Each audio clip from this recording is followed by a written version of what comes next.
Hello दोस्तों, मैं जितेंद्र। आप देख रहे हैं हमारा YouTube channel all in one study point. दोस्तों, हम चर्चा कर रहे थे ज्यामिति के ऊपर और ज्यामिति में भी त्रिभुज के बारे में। और त्रिभुज में हमने पढ़ा था त्रिभुज के प्रकार और उसके बाद में हमने चर्चा की थी त्रिभुज के गुणों के बारे में। तो हम आज भी त्रिभुज के कुछ गुणों के बारे में ही चर्चा करेंगे, ठीक है। तो यहाँ पर देखेंगे, पहला जो पॉइंट है त्रिभुज के गुण में, एक सरल रेखा जो त्रिभुज की किन्हीं दो भुजाओं के मध्य बिंदुओं को मिलाती है, उस त्रिभुज की तीसरी भुजा के समांतर और लंबाई में आधी होती है। यहाँ से नहीं समझ पा रहे हैं तो आप इधर देखिए चित्र को। मैंने कहा कि एक सरल रेखा जो त्रिभुज की किन्हीं दो भुजाओं, मैंने माना कि एक त्रिभुज है ए बी और सी, और इसकी किन्हीं दो भुजाओं, मैंने मान लिया एक भुजा है ए बी, दूसरी भुजा है ए सी। ये दो भुजाएं ली और इन दोनों भुजाओं के मध्य बिंदु, ए बी का मध्य बिंदु मैंने मान लिया एक्स और ए सी का मध्य बिंदु मान लिया मैंने वाई। तो किन्हीं दो भुजाओं के मध्य बिंदुओं को मिलाती है। यहाँ से मध्य बिंदुओं को मिलाने वाली एक रेखा जो मैंने मान ली वो एक्स वाई है। तो जो ये एक्स वाई रेखा है ये क्या करेगी, उस त्रिभुज की तीसरी भुजा, दो भुजाएं तो हो गई ए बी और ए सी, तीसरी भुजा कौन सी बची, बी सी। ये बी सी भुजा तीसरी भुजा के समांतर और लंबाई में आधी होती है। तो जो ये एक्स वाई रेखा है वो तीसरी भुजा बी सी के समांतर होगी और प्लस इस BC रेखा की ये आधी होगी। तो कहने का मेरा मतलब ये है कि अगर त्रिभुज एक दिया हो और उस त्रिभुज में किन्हीं दो भुजाओं के मध्य बिंदुओं को मिलाने वाली जो रेखा होगी वो त्रिभुज की तीसरी भुजा के समांतर और तीसरी भुजा की आधी होगी। हम कह सकते हैं कि जो XY रेखा की लंबाई है, रेखा के लिए हम इसके ऊपर तीर का निशान बना दें, तो XY रेखा की जो लंबाई है वो बराबर होगी BC रेखा के आधे के, यानी कि हाफ BC। दूसरी बात मैंने ये भी बताया, साथ ही साथ जो XY रेखा है वो समांतर भी होगी किसके, BC के। इसका मतलब ये है।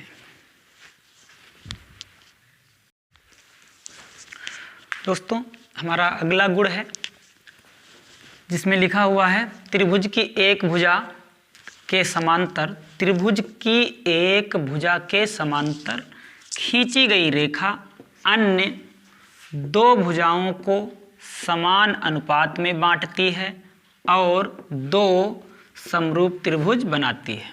तो कहने का मतलब ये हुआ कि यदि हम एक त्रिभुज ले लें ए बी और सी, ए बी और सी, तो इसने कहा है कि त्रिभुज की एक भुजा के समांतर खींची गई रेखा, मैंने मान लिया ये BC भुजा है और इस BC भुजा के समांतर हमने ये रेखा खींच दी जिसको नाम दिया P और Q। लेकिन ध्यान रहे कि पीछे वाले गुण में हमने, पिछले गुण में क्या देखा था कि जो ये PQ रेखा थी खींची गई थी वो AB और AC के मध्य बिंदु में खींची गई थी, यानी कि मध्य बिंदुओं को मिला रही थी। लेकिन अब की में ये जरूरी नहीं है कि ये AB और AC के मध्य बिंदुओं को ही मिलाए, वो कम इधर भी ज़्यादा हो सकती है और इधर भी ज़्यादा दूरी हो सकती है। बस इतना है कि त्रिभुज की एक भुजा जो है, एक भुजा के समांतर, एक भुजा मैंने BC मान ली और इसके समांतर ये रेखा खींची है। तो फिर क्या होगा, अन्य दो भुजाओं को, अन्य दो भुजा कौन सी, AB और AC को, अन्य दो भुजाओं को समान अनुपात में बांटेगी, यानी कि जो इन भुजाओं का जो अनुपात होगा वो क्या होगा, बराबर होगा और दो समरूप त्रिभुज बनाएगी। कहने का मतलब ये हुआ कि यदि यहाँ पर हम देखें तो त्रिभुज APQ समरूप का ये निशान होता है, चिन्ह होता है, समरूप है ABC, त्रिभुज ABC। समरूप का दोस्तों मतलब क्या होता है कि जो त्रिभुज APQ है इसका आकार जो है भले ही छोटा है लेकिन रूप में अगर देखने में ये बिल्कुल त्रिभुज ए बी और सी के जैसा लग रहा है। तो ऐसे दो त्रिभुज जिनके आकार भले ही कम ज़्यादा हों लेकिन उनके गुण जो हैं, मतलब जो रूप हैं, एक जैसे हों, तो हम उनको समरूप त्रिभुज कहेंगे। तो यहाँ पर ए पी क्यू और ए बी सी कैसे त्रिभुज हैं? समरूप त्रिभुज हैं। साथ ही साथ यहाँ पर पी क्यू रेखा जो है वो बी सी रेखा के समांतर है। तो हम ऐसे में ये कह सकते हैं कि ए पी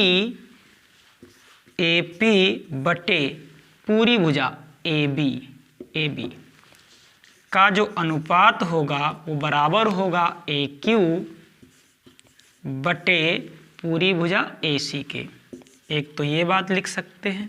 साथ ही साथ और हम क्या कह सकते हैं कि पी बी बटे पूरी भुजा ए बी का जो अनुपात होगा वो क्यू सी बटे ए सी के बराबर होगा। तो यहाँ से दो बिंदु ये मेन है। ठीक है,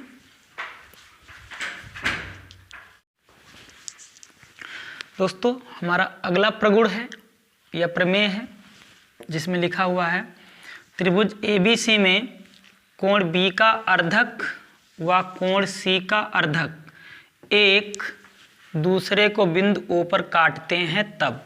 मैंने एक त्रिभुज बनाया A B और C।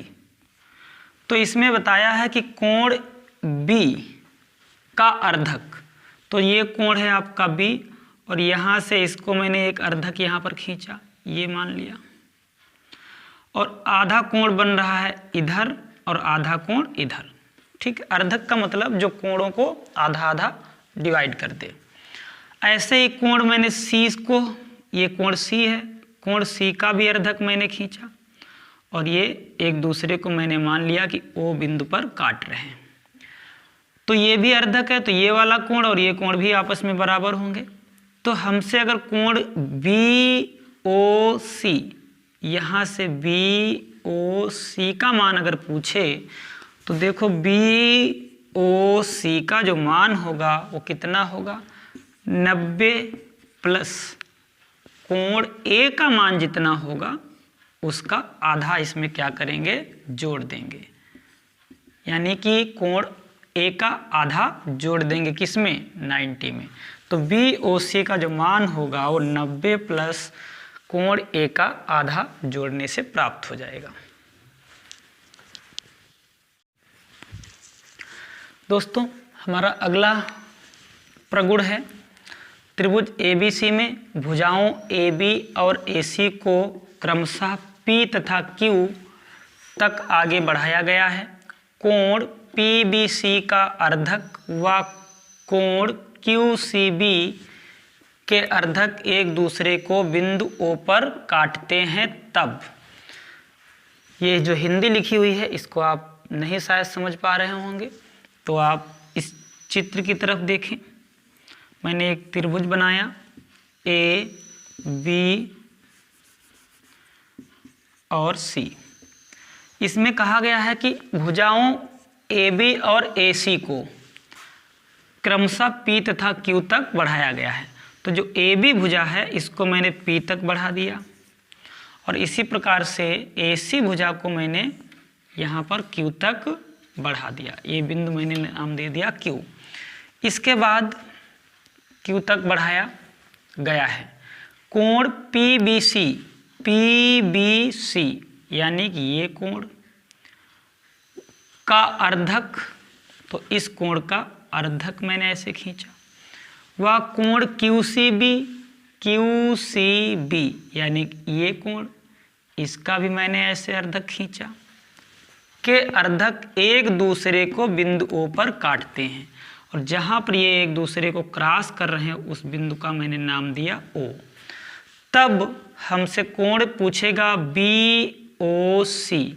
तो अगर ये BOC कोण हमसे पूछे तो कोण BOC का जो मान होगा वो 90 माइनस जो ये कोण A है इसका आधा क्या करेंगे, घटा देंगे, कोण A/2।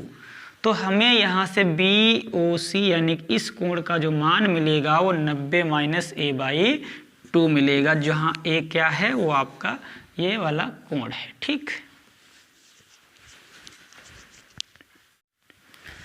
दोस्तों अगला हमारा प्रगुण है, प्रगुण नंबर 5, जिसमें लिखा हुआ है त्रिभुज ABC में यदि कोण B बड़ा है कोण C से, साथ ही साथ AM जो है, AM कोण BAC का अर्धक है और AN लंब है BC यानी कि परपेंडिकुलर है BC पर, तब जैसा जैसा कहा गया वैसा हम चित्र बनाते हैं। त्रिभुज ABC में एक त्रिभुज हमने बना लिया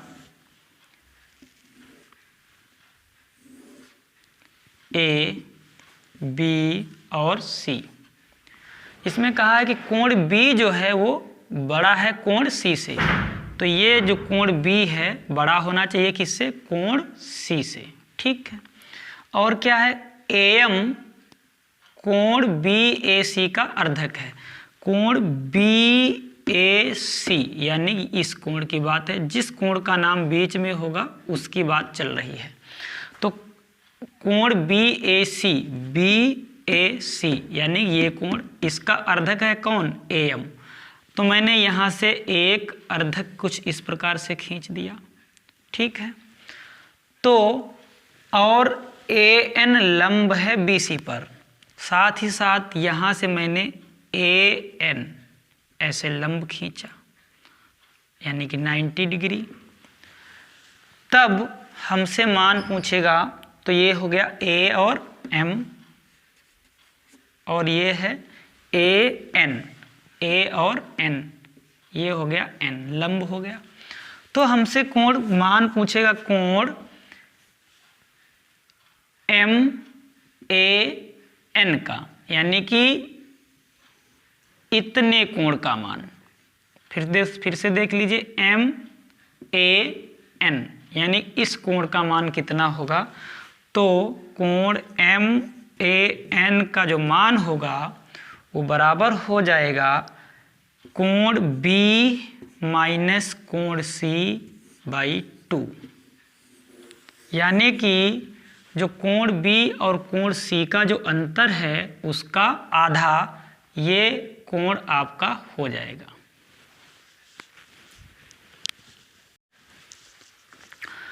अगला दोस्तों हमारा प्रगुण है क्वेश्चन नंबर 6 की तरीके से। प्रगुण नंबर 6, किसी त्रिभुज की किन्हीं दो भुजाओं का जो योग है उसकी तीसरी भुजा पर खींची गई माध्यिका की दोगुनी लंबाई से सदैव अधिक होता है।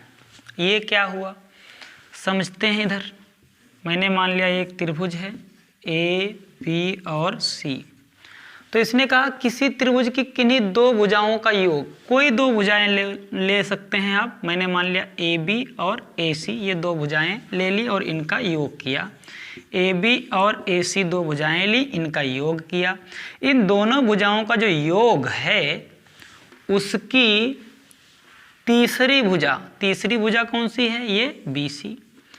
तीसरी भुजा पर खींची गई माध्यिका, इस BC भुजा पर माध्यिका खींचिए जो इस BC भुजा को बीच में कहीं पर आधे में डिवाइड कर रही हो, तो इसको मैंने नाम दिया, मान लिया D।